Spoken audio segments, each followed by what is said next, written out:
मुझे लगता है कि 15 से ज़्यादा मुल्कों का सफ़र मैंने किया है इसमें। I'd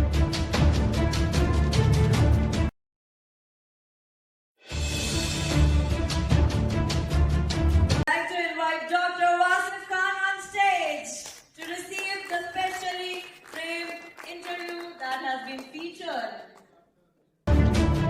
किसी शायर का शेर है कि जहां रहेगा वहीं रोशनी लुटाएगा, किसी चिराग का अपना मकान नहीं होता।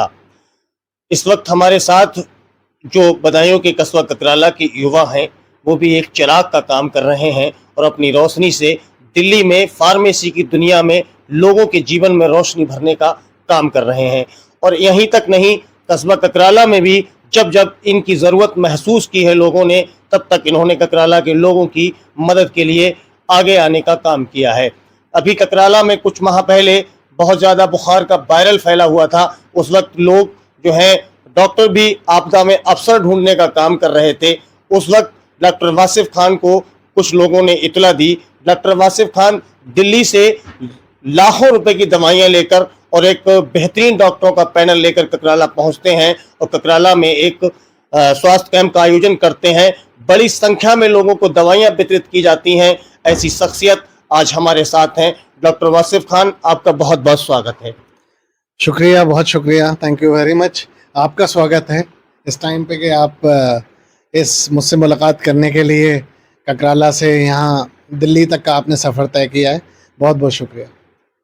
वासिफ भाई, सबसे पहले तो हम आपसे यही जानना चाहेंगे कि आप ककराला के रहने वाले हैं। शुरुआती ज़िंदगी आपकी ककराला में बीती, कुछ खट्टी मीठी यादें आपके साथ होंगी, सबसे पहले बताइएगा।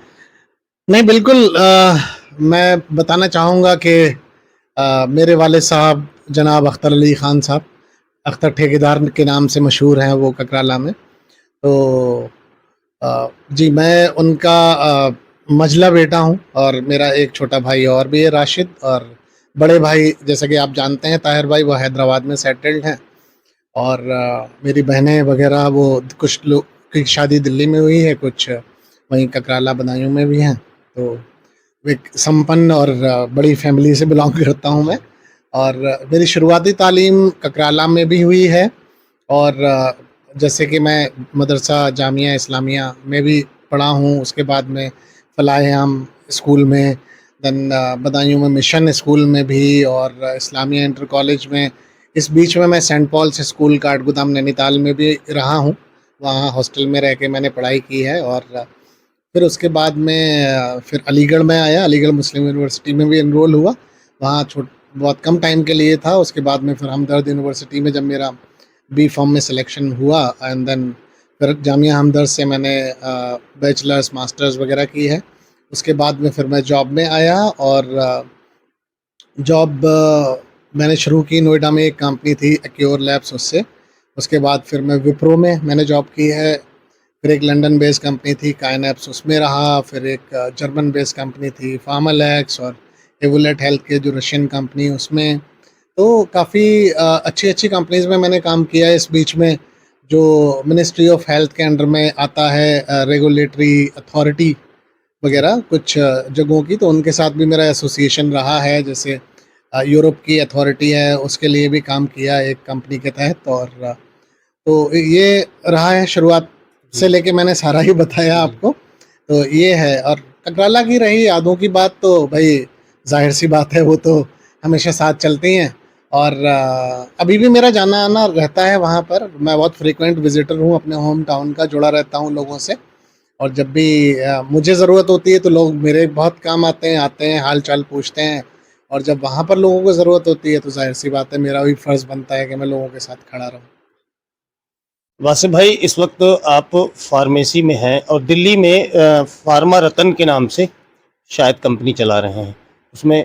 जी, मैं आपको कुछ चीज़ें बताऊं कि कंपनी फार्मा रत्ना एक तंजीम है, एक सोसाइटी है, और जिसके बहुत सारे मेंबर्स हैं और बहुत सारे कंपनी ओनर्स जो दवाइयाँ बनाते हैं, मैन्युफैक्चरर्स वगैरह, वो लोग हैं। कुछ लोग एक्सपोर्ट करते हैं दवाइयाँ, बाहर मुल्कों में भेजते हैं। कुछ इंडिया में ही अपनी दवाइयों को के ज़रिए लोगों के काम आते हैं। तो ऐसे बहुत सारे मेंबर्स हैं उसके। वो एक तंजीम है, एक सोसाइटी है जिससे हम लोग सारे जुड़े हुए हैं। बहुत सारे सोशल वेलफेयर के काम करते हैं हम उसके थ्रू, और उससे कुछ कॉन्फ्रेंस वगैरह होती हैं और एक एनुअल अवार्ड शो भी उससे हम लोग आयोजित करते हैं। वो हर साल होता है, और पहले दिल्ली में भी होता था। इस बार हमने अहमदाबाद के ताज होटल में किया था उसको, और नेक्स्ट ईयर उसका इरादा है कि वो हैदराबाद में होगा, और उसके बाद में फिर शायद दुबई और हम लोग कीनिया वगैरह में भी उसे आयोजित करेंगे। तो वो एक संस्था है जिससे हम सोशल वर्क करते हैं, और बाकी ये है कि दवाइयों का जो कंपनीज वगैरह से ताल्लुक़ है, तो वो जैसा मैंने आपको बताया वो चीज़। बस भाई मुझे याद आ रहा है कि शायद दुबई से भी आपको कोई अवार्ड मिला था, ऐसा क्या है? जी हाँ, दुबई की जो मिनिस्ट्री ऑफ हेल्थ है उसने, उसके इनविटेशन पे मैं गया था दुबई में। तो वहाँ एक पूरे दिन की एक हमने कॉन्फ्रेंस और वर्कशॉप आयोजित की थी, जिसमें दवाइयों की कंपनियों को हमने ये सिखाया था कि अगर आपकी दवाइयों से लोगों को रिएक्शन हो जाए तो उसके लिए क्या करना होता है, उस रिएक्शन को कैसे हैंडल करेंगे।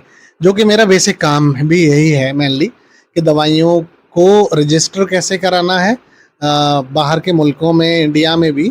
और अगर दवाइयों से कोई ऐसी ऐसी रिएक्शन जो नहीं होनी चाहिए वो हो जाती है, तो उसको कैसे हैंडल करना है। पहले तो ये है कि वो नहीं होने देना है, और अगर हो जाए तो उसको हैंडल कैसे करना है, ये भी ये काम है मेनली। तो वहाँ पर भी जाके हमने इसी की लिए लेक्चर्स वगैरह दिए लोगों को, कंपनीज को सिखाया, ताकि वो आगे आगे फर्दर काम आए। और मैं जैसा कि मतलब एक बात ये कहता चलूँ कि एक नागरिक होने के नाते हम लोगों की ये जिम्मेदारी है कि अगर दवाइयों से आप देखें आपको कोई रिएक्शन हो, या आपके घर वालों को कोई रिएक्शन हो, या आस पड़ोस में या गांव में या कहीं भी कोई रिएक्शन होती है, तो प्लीज़ आप, एक टोल फ्री नंबर है भारत सरकार का, आप उस पे उसके बारे में रिपोर्ट कर सकते हैं कॉल करके। आपका कोई चार्ज नहीं लगेगा, और वो बहुत अच्छे से आपसे सारी इन्फॉर्मेशन लेंगे, जो कि गुप्त रखी जाएगी आपकी सारी इन्फॉर्मेशन।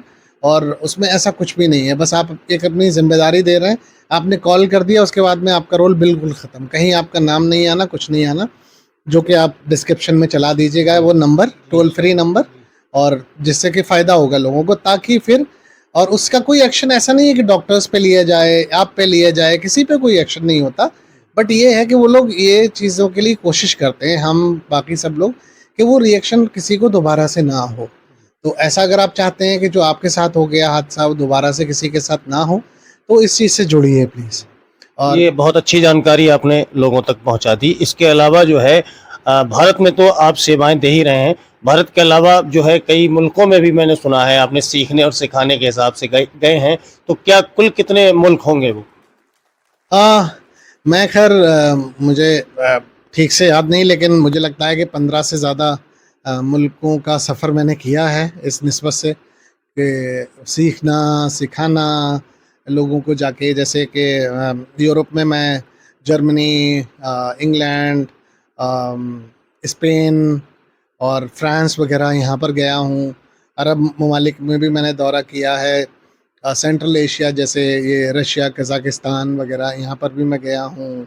उसके अलावा साउथ ईस्ट एशियन कंट्रीज़ वगैरह भी मैंने कुछ उनका भी सफ़र किया है, ताकि अपने जो पेशे से मुतालिक ट्रेनिंग है वो मैं लूँ, और फिर बाद में मैंने दी भी है। जैसे मैंने बताया कि यूनाइटेड अरब एमिरेट्स की हेल्थ मिनिस्ट्री के इनविटेशन पे मैं गया।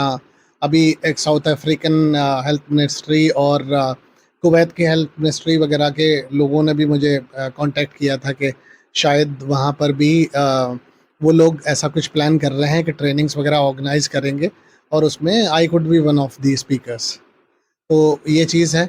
बाकी रही हमारे इंडिया की बात, तो चूँकि भाई इसके हम बाशिंदे हैं, इसके सिटीज़न हैं, तो भारत सरकार का जो ये है फार्माकोविजिलेंस प्रोग्राम ऑफ इंडिया, इसमें मैं वॉलंटियर कंसल्टेंट हूँ। मैं वहाँ पर जाता हूँ जब ट्रेनिंग्स होती हैं, तो वो ट्रेनिंग देने के लिए, या फिर जो इंडिया की जो कंपनीज़ हैं उनको गाइडलाइंस देना कि भाई वो दवाइयों के बारे में क्या ऐसा प्रिकॉशन लें जिससे कि कम से कम रिएक्शन आए, और रिएक्शन अगर आ जाती हैं तो उनसे कैसे निपटा जाए। तो दवाइयों के कंपनीज़ के लिए कुछ गाइडलाइंस बनी हैं, तो उसकी कमेटी थी, तो उसका भी मैं हिस्सा था।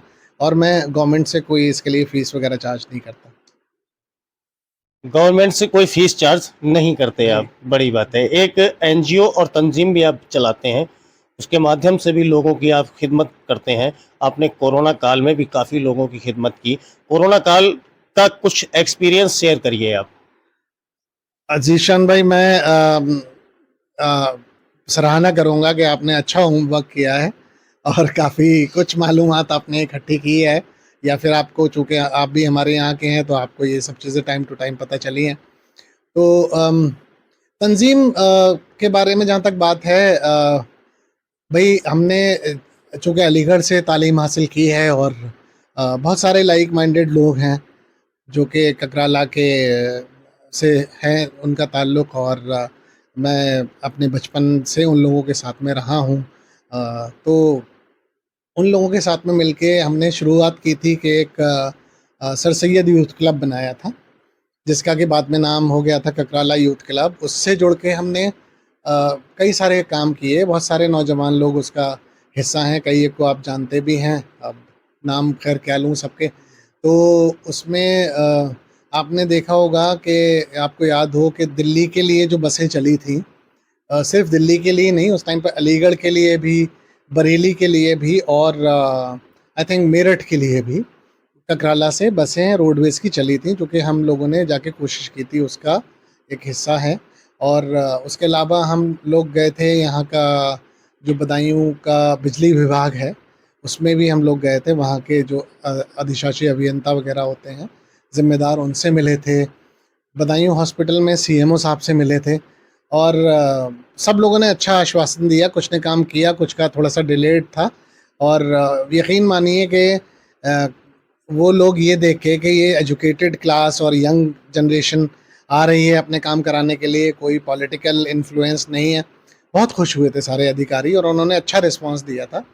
और उसके बाद में फिर हमने ककराला में फल मंडी घोषित कराने के लिए भी काम किया। ये उन दिनों की काफ़ी पुरानी बात है।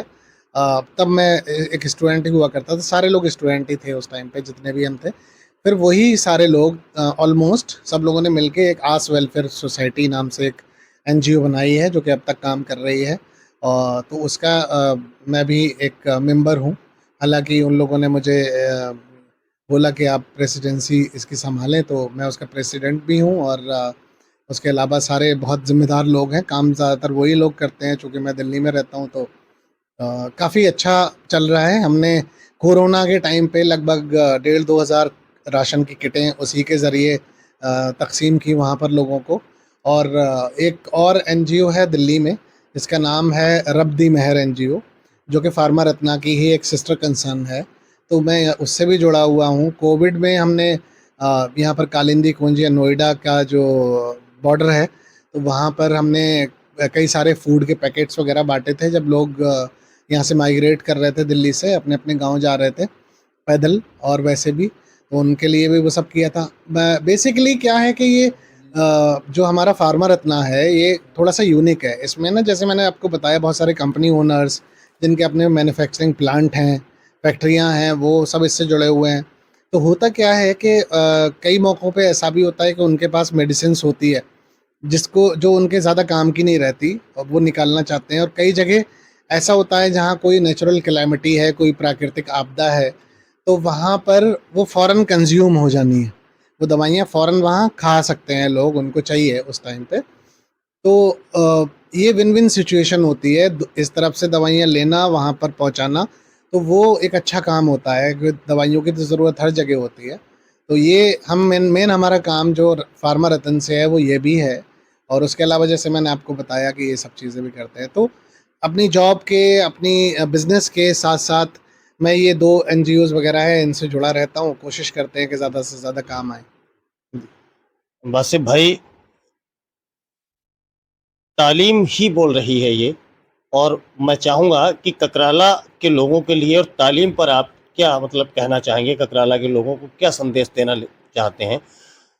इससे पहले मैं समझूंगा, ककराला में तालीम का तो स्तर, स्किल्स जो है लोगों के अंदर बहुत ज़्यादा है, लेकिन जो तालीम के इदारे हैं, उनकी जो बड़े, जैसे कि पॉलिटेक्निक कॉलेज हो गए या कोई और बड़ा इंजीनियरिंग कॉलेज हो गया, इस तरफ हमारे यहाँ जो भी मतलब प्रतिनिधि रहे, उनका कभी ध्यान नहीं रहा, और ना उन्होंने कभी सोचा और न ककराला के लोगों ने इसके लिए कोई आवाज़ उठाई अपने चहेतों से, नेताओं से कि हमारे यहाँ भी एक पॉलिटेक्निक कॉलेज हो, इंजीनियरिंग कॉलेज हो, एक बड़ा मतलब हॉस्पिटल हो अच्छा।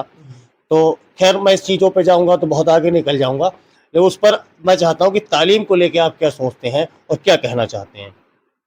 नहीं, ये बहुत अच्छा एक सेंसिटिव इशू रहा है हमेशा से, और बहुत ही अनफॉर्चुनेट सा है, एक बदनसीबी है हम लोगों की कि हमें जो भी मतलब ये होता है कि एक तो लोकल रिप्रेजेंटेशन बहुत मुश्किल से मिलता है, एक दो एक्सेप्शंस हुए हैं अपने यहाँ। बाकी ये है कि आप हम पे जो बाहर के लोग नॉर्मली आते हैं, कुछ ने अच्छा काम किया भी है, और ऐसा नहीं है सब लोग एक जैसे हुआ, लेकिन जो सूरत हाल होनी चाहिए थी वो नहीं है। हाँ, ये मैं सराहना करूँगा हमारे ककराला के लोकल लोगों की, कि आप देखिए कि जो कुछ भी नहीं था उससे ना काफ़ी लेवल तक लोगों ने छलांग लगाई है, और लोग चाहते हैं कि उनके बच्चे तालीमी मैदान में आगे आएँ। एजुकेशन एक ऐसा वेपन है, एक ऐसा हथियार है कि आप उससे ना हर लड़ाई जीत सकते हैं, और ये एक ऐसा मीडियम है कि जिससे आप किसी भी लेवल तक पहुंच सकते हैं। बाकी ऐसा कुछ नहीं है, क्योंकि आपके पास में ना रिसोर्सेस बहुत लिमिटेड होते हैं, और बहुत सारी आपके कहना चाहिए रिस्ट्रिक्शंस होते हैं, और आपके पास में बहुत महदूद कहना चाहिए कि जो रिसोर्सेस हैं वो होते हैं। तो उसको देखते हुए जितना भी जिससे बन पड़े वो तालीम की तरफ उसका रुझान होना चाहिए, चाहे वो लड़कियां हों चाहे वो लड़के हों। और मुझे इस बात की बहुत खुशी है कि अपने होम टाउन में लोगों ने लड़कियों की तालीम पे भी बहुत ज़्यादा गौर किया है, और जिस तरह से ये सब चल रहा है वैसे तो चलना ही चाहिए, और हमें सबको लोगों को मिल के ये कोशिश करनी चाहिए कि इस पर्टिकुलर सेक्टर में हम लोग जितना हो सके अपना ताउन करें, और जितना हो सके उतना खुल के काम करें। बहुत शुक्रिया। इस वक्त अभी हम अपना इंटरव्यू यहीं स्थगित करते हैं। एम इंडिया न्यूज़ के साथ मैं था ज़ीशान अंसारी। आप देख रहे हैं एम इंडिया न्यूज़, हर खबर सच को समर्पित चैनल को अभी सब्सक्राइब करें।